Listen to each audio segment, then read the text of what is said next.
gearbox para dito sa washing machine na to. So ang problema niya kanina, dumudula sa loob. Kala ko nga fan belt, kaya may dala akong fan belt, pero hindi pala. Yung ito sa loob dumudulas na, so hindi na madala yung pulsator na iiwan pag may laman. So ngayon tinanggal ko na kanina. Mahirap tanggalin yung pulley kanina kasi kumapit na yung tornilyo dito sa ehe. So ang nangyari, grinder ko na lang hanggang sa masagad ko, hanggang sa ang natitira na lang itong ehe kanina nung luma, para lang matanggal. Kasi kung hindi, mahihirapan kayo tanggalin kung hindi mo gagrinder. So ganun ang ginawa ko. So ngayon hindi ko napakita kasi medyo critical yung pag-ano kanina. So ngayon nakabili na ako ng kapalit, ibabalik na natin. So pag bibili ka niyan, mayroon siya mga ngipin. Kung ilan yung ngipin niya, siya rin dapat ang ngipin na bibili mo, kasi para pumasok siya dito sa kanyang pulsator. Kasi pag iba yung ngipin, hindi mo mapapapasok. So ngayon kakabit ko na. Okay, kabit ko na ito. So pagkakabit noon, kung paano lang tinanggal, ganun lang. So sinet aside natin yung motor, nilagot muna. So ngayon sa pagbabalik niyan, yan, may goma naman yan dyan. Hanapin mo lang yung niya. Diyan balik mo lang yung tornilyo na tinanggal mo. 4 sa 2 4. So 4 siya. And then 8mm na T o kaya L. So madali lang po ito, lalo single lang. So kung mag DIY kaya mo, pero syempre medyo matrabaho din talaga. So sa akin basic na lang to kasi technician tayo, alam natin yung mga dapat natin gawin. So again, kapag gearbox ang sira, siya, sobrang ingay, may iiwan ang laman at sobrang ingay, ayun, isang sign ng gearbox. Kasi meron ding isang sira ang washing machine na naiiwan ang laman pag maluwag ang fan belt. Pero kung nakita mo naman sumasama yung fan belt dito and then sa loob hindi siya umiikot, ibig sabihin na sira na yung gearbox.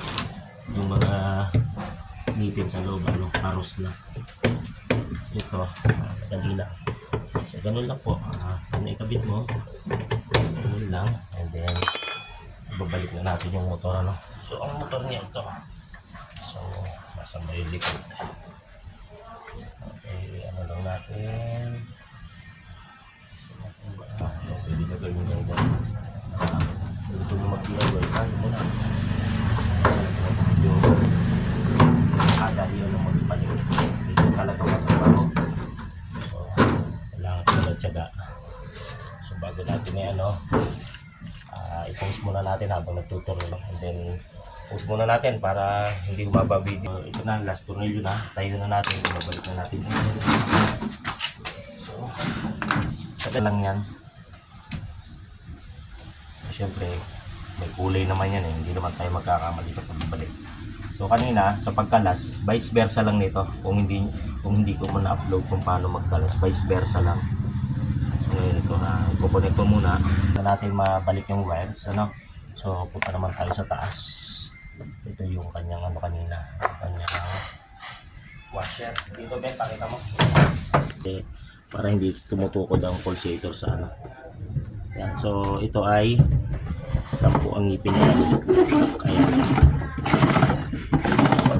So medyo dadagdag tayo washer. Angat muna. Ito na, ikabit na natin yung pulsator tapos yung kanyang tornilyo. Kailangan pagka binalik mo, walang sabit para hindi magasgas yung ilalim.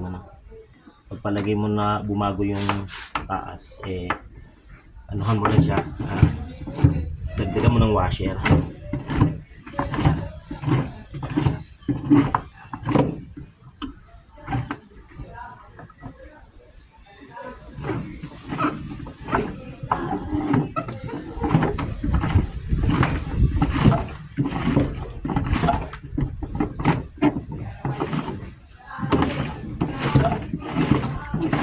Okay na, kailangan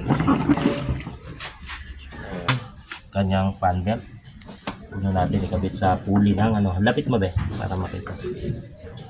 Ganyan lang po pagkakabit ng fan belt.